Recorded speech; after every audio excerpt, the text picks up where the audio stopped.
చంద్రబాబుపై ఎంపీ కేశినేని నాని మండిపడ్డారు. చంద్రబాబు విజయవాడ ద్రోహి అంటూ ఆయనపై తీవ్ర స్థాయిలో ధ్వజమెత్తారు.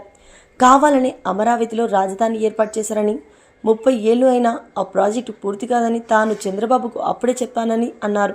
రాజధాని కోసం భూములు ఇచ్చిన రైతులను చంద్రబాబు మోసం చేశారని ఆరోపించారు.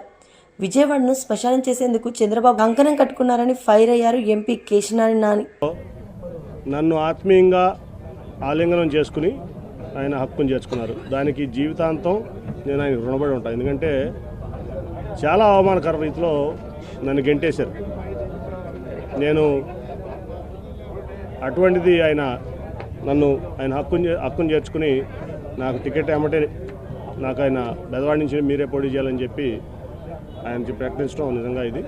ఇప్పుడు మనం చూసాం చంద్రబాబు నాయుడు గారి ఎజెండా ఏంటంటే సింగిల్ పాయింట్ ఎజెండా. ఆయన కుమారుడు లోకేష్ గారిని ముఖ్యమంత్రి చేసుకోవడం తప్ప ఆయనకి వేరే ఏం ఎజెండా లేదు.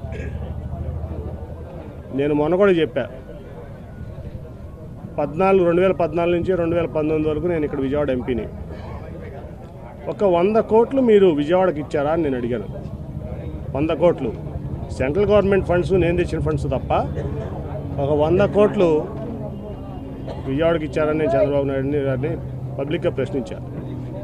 అంటే చాలామంది ఇక్కడ అమరావతి కడుతున్నారు, క్యాపిటల్ కడుతున్నారు, అసలు ఈ ప్రాంతాన్ని బ్రహ్మాండంగా అభివృద్ధి చేస్తారు చంద్రబాబు నాయుడు గారిని చాలా అపోహలు ఆ రోజు నుంచి కూడా ఉన్నారు. కానీ ఆయన అమరావతిని ఎట్లా డెవలప్ చేస్తారో నాకు తెలియదు. కానీ విజయవాడను మటుకి ఒక శ్మశానం లాగా తయారు చేయడానికి ఆయన కంకణం కట్టినారు.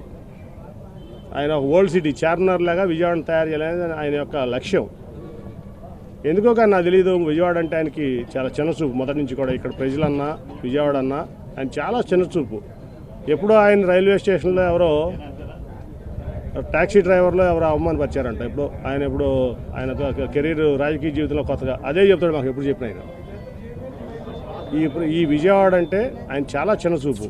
అందుకనే అన్ని రకాలుగా ఆయన చేయకపోయినా ఏదో నాకున్నటువంటి దీంతో ఈ ప్రాంతాన్ని చిత్తచూపుతో నేను తెచ్చుకున్నాను. ఆ రోజున ఎయిర్పోర్ట్ కూడా వద్దనుకున్నాడు ఆయన. ఇక్కడ 5,000 ఎకరాల్లో అమరావతిలో ఎయిర్పోర్ట్ పెడదాం,